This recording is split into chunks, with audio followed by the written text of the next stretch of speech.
see one of these NFL owners, when somebody disrespects our flag, to say, get that son of a off the field right now, out, he's fired. He's fired!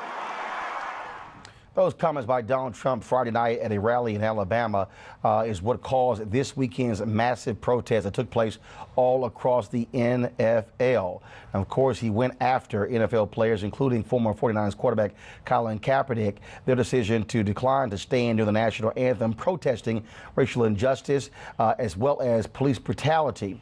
Well, what took place? The NFL had no choice but to respond, and that's exactly what happened. NFL Commissioner Roger Goodell released this following statement. He said, quote, "The NFL and our players are at our best when we help create a sense of unity in our country and our culture. There's no better example than the amazing responses from our clubs and players to the terrible natural disasters we've experienced over the last month."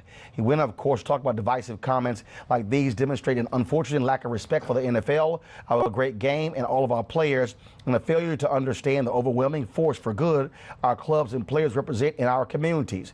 Also, the National Football Players Association weighed in. Executive Director DeMaurice Smith said this union will never back down when it comes to protecting the constitutional rights of our players as citizens, as well as their safety as men who compete in a game that exposes them to great risk. Yesterday, NFL players all across the country, even at the game in London, responded with displays of unity.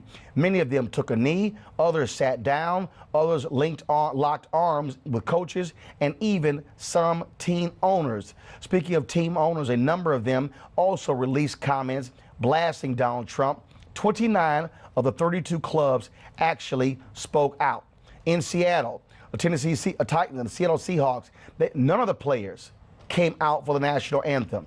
The exact same thing happened by the Pittsburgh Steelers. All but one player, of course, an offensive lineman who came out.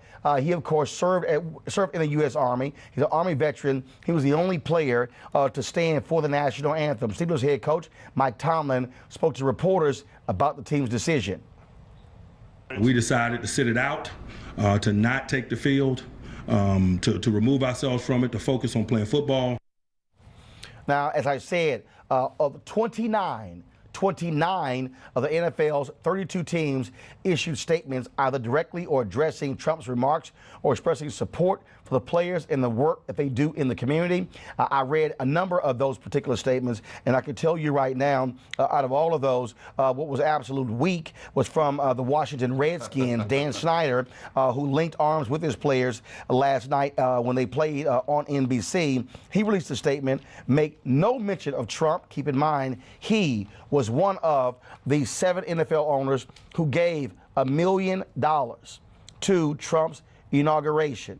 That's actually what happened there. Now, okay, now there were only 3 teams that did not issue a particular statement. Only 3 teams did not speak on the issue. The Dallas Cowboys, the Carolina Panthers, and the New York Jets. The New York Jets, of course, their owner, Woody Johnson, was named an ambassador by Donald Trump. But shame on Jerry Richardson, the owner of the Carolina Panthers, who said nothing. In fact, the Carolina Panthers players were oblivious to all of this. Not only did none of them take a knee or sit down, they didn't even link arms. They were pretty much like, what the hell? Then, of course, how pathetic the Dallas Cowboys simply affirming why I can't stand that despicable team, while Jerry Jones has said nothing. Yeah, he was one of the 7 who gave $1 million. Now, this was, of course, a huge story all across the country. Yesterday, I was on MSNBC with Alex Witt before everything took place, and also we were on the air when the game started in London. We talked about this controversy. It's the NFL owners. They're the ones who are stopping Colin Kaepernick from being back into the league. But remember, this is not just about Colin Kaepernick. The focus is not, well, why won't they employ him? We know why. When you see Jeff Lurie, the Eagles owner, say that his protest wasn't respectful, which is hilarious because black folks have heard whites in America say protest has not been respectful for the last 398 years since the first 20-odd Africans arrived in Virginia in 1619. Protest protest is never respectful. In fact, the nation was founded out of a sense of protest, out of dissent. There's a reason the First Amendment is the first.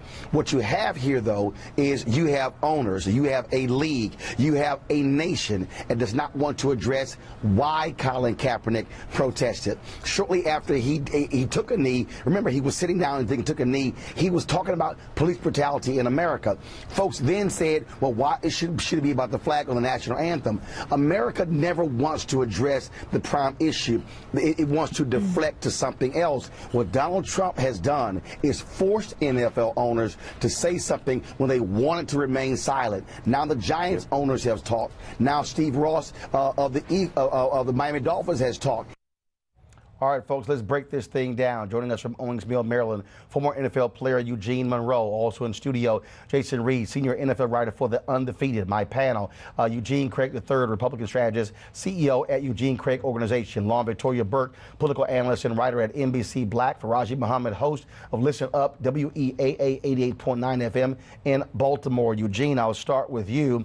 Your thoughts on your former comrades in NFL yesterday standing up, some sitting down, some taking a knee, making it clear they were disgusted with Donald Trump's comments, but also the issues that they were advocating are also front and center.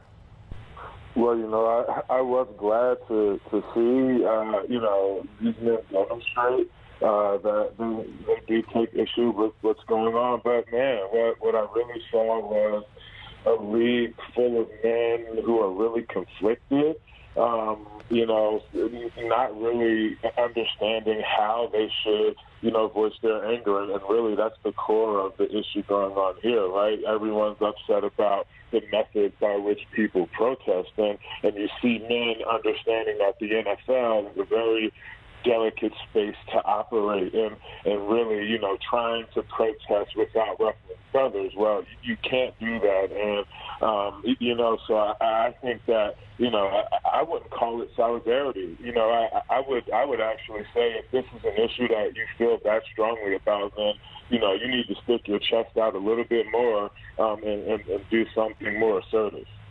I got to ask you this here. One of the players who was former players who was quite critical of Colin Kaepernick for his decision was Ray Lewis. Yesterday in London, we saw him on the field taking a knee. And I mean, I don't know whether he had a Damascus Road experience, but I mean, as a former teammate of his, I would like to get your thoughts on that because this was what I call a put up or shut up moment for a lot of people.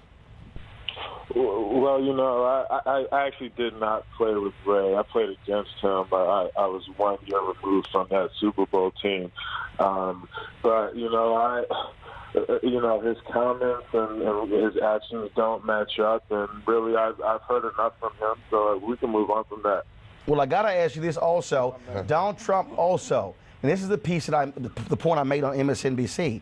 Donald Trump also attacked the NFL when it came to injuries, when it came to concussions and CTE. You've been an advocate about marijuana products and allowing that to be legal to deal with the pain. And so I said this to the white players, look, if you don't want to take a knee or criticize Donald Trump about his comments dealing with police brutality and that, at least say something, because he was attacking you, saying you're wimps when it comes to injuries. You know, but that's no different than anything else that 45 has done, and it's reflective in his lack of compassion for many issues, particularly for minorities, and really with his comments over the weekend, his just inherent disgust for women as well. You know, speaking out about a player's mother in that fashion too. You know, it's just disgusting and unacceptable. Jason Reed, when you look at what took place on yesterday, I said this during the campaign, Trump was the greatest organizer for Latinos in terms of his attacks on them. And he probably is the greatest organizer of these NFL players because a lot of them, you talk to them, sit on the fence. Some want no part of this, didn't want to put their necks out. Yesterday, they were forced to do something. Oh, absolutely. And Roland, here's the thing. Based on my reporting, talking to a lot of these guys yesterday, the day before yesterday, reaching out to people in the front office, what the president did was he galvanized support for this movement. Wherever this movement ultimately is going to go, there was a sea change that occurred Friday night into Saturday morning, because what happened was people who were on the fence, guys who were like, well, maybe this really doesn't affect me. Maybe this isn't something I want to participate in because I'm concerned about my own situation. What happened was those people, many of them said, okay, I can't be on the fence now. This crosses a line. And based on my reporting, I can tell you that there were several players in meetings that occurred on Saturday who said, we've got to do something, which is why you saw the protest movement balloon yesterday. Now, I don't know where we're going to be 2 weeks from now, 3 months from now, a year from now, but clearly the president's words, based on my reporting, galvanized support for this movement. Lauren, I want to go to you first. Again, the moment those comments were made Friday night, I was actually emceeing an event with the Michigan delegation during CBC. I immediately text two NFL players, one a free agent, one who's actually playing, and the response I got back was WTF. Yeah, well, because the president turned this into, it was of course a conversation about Colin Kaepernick and his behavior and him not getting signed, and of course police brutality. And it turned into Donald Trump saying something stupid again and inserting himself for no reason into something that has absolutely nothing to do with him, while we play around with nuclear devices and healthcare and all this other stuff that he should be focused on. So basically what he did was he galvanized the NFL in an extraordinary way against him, because he's a divisive character. It almost, obviously, it transcends politics. When you see Rex Ryan and Terry Bradshaw, I would never in my life imagine, right? Robert Kraft. I mean, these are supporters of the president coming out against him because it's easy and it's obvious. And of course, they're not talking about the police brutality piece, but they're coming out against the president. Real quick, Eugene, final comments from you before I let you go. You know, I saw these comments and just thought, like, this is the president. What is he focused on? You know, he's sitting here bickering with athletes, and we've got problems all around the world. We've got some problems with one of our territories in the Caribbean that's in turmoil. He should redirect his focus and really do his job. All right, then, Eugene Monroe, we appreciate it. Thanks a lot. Eugene, Craig, your thoughts. Faraji, your thoughts. So, I think Gene just made an amazing point. We literally have Puerto Rico, who's, they're Americans. They have their lives turned upside down. And this president is literally spending his time, tweeting at Steph Curry and tweeting about protests, rather than being a president and actually leading and making sure that Americans are safe within their homes. I think it's absolutely despicable, the words that he said, his comments from Friday. I think the only SOB that needs to be fired is living at 1600 Pennsylvania Avenue.